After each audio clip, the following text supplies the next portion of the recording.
عمر رضی اللہ عنہ فرماتے ہیں کہ ہم ایک دن نبی صلی اللہ علیہ وسلم کے پاس بیٹھے ہوئے تھے۔ اتنے میں اچانک سے ہمارے پاس ایک شخص آیا اور وہ انتہائی سفید لباس پہنا ہوا تھا اور اس کے بال انتہائی سیاہ رنگ کے اور چمکدار تھے۔ عمر رضی اللہ عنہ فرماتے ہیں کہ ہم میں سے اسے کوئی نہیں جانتا تھا اور اس کے حال کو دیکھ کر یہ مسافر بھی نہیں لگ رہا تھا، کیونکہ اس کے کپڑے پر کوئی بھی داغ نہیں تھا، انتہائی سفید کپڑے تھے۔ وہ شخص آگے آنے لگا اور سیدھا رسول اللہ صلی اللہ علیہ وسلم کے سامنے جا بیٹھا، اور بیٹھنا بھی کچھ اس طرح کا بیٹھا کہ اپنے گھٹنوں کو نبی صلی اللہ علیہ وسلم کے گھٹنوں سے جوڑ کر بیٹھا۔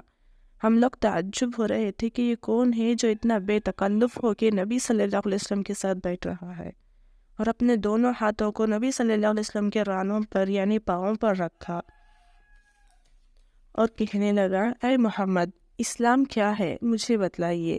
تو حضور صلی اللہ علیہ وسلم نے کہا، اسلام یہ ہے کہ تم گواہی دو کہ اللہ کے سوا کوئی معبود نہیں اور محمد صلی اللہ علیہ وسلم اس کے رسول ہیں، اور نماز قائم کرو، زکوٰۃ ادا کرو اور روزے رکھو، اگر اسباب ہو تو اللہ کے گھر کا حج کرو۔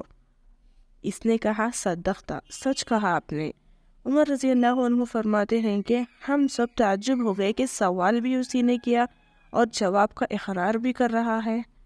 پھر اس نے کہا، ایمان کیا ہے؟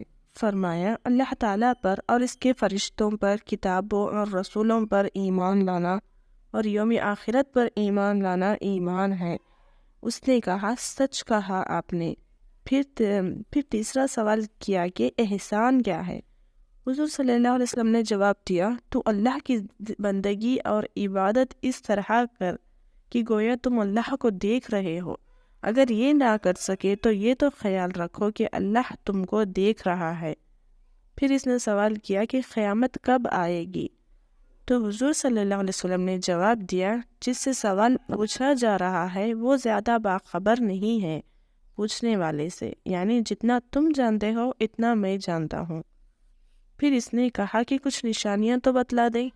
حضور صلی اللہ علیہ وسلم نے فرمایا، لونڈی اپنی ملکہ کو جنے گی، یعنی بیٹی اپنے ماں پر حکم چلائے گی، اور بکریاں چرانے والے جو ننگے پیر ہوتے ہیں اور جسم پر کپڑے نہیں ہوتے وہ لوگ اونچی اونچی عمارتیں بنائیں گے۔ یہ قیامت کی نشانیاں ہیں۔ اس کے بعد وہ شخص چلا گیا۔ پھر نبی صلی اللہ علیہ وسلم نے صحابہ سے کہا کہ جاؤ اس شخص کو بلا کر لاؤ، مگر وہ شخص چلا گیا، صحابہ کو نظر نہیں آیا۔ تب محمد صلی اللہ علیہ وسلم نے فرمایا کہ یہ جبرائیل علیہ السلام تھے جو انسانی شکل میں آئے تھے آپ کو علم سکھانے کے لیے۔ اب اس حدیث کی بات کریں تو اس حدیث کو ام الحدیث کہتے ہیں، کیونکہ یہ حدیث سارے حدیثوں کی جڑ ہے۔ اس حدیث میں اسلام، ایمان اور احسان کے بارے میں بتایا گیا ہے۔ اس طرح ایک انسان پہلے اسلام کو جانے اور ایمان لائے، احسان کرے، پھر قیامت کے دن پر غور و فکر کرے۔ ایک مسلمان کا مقصد یہی ہے۔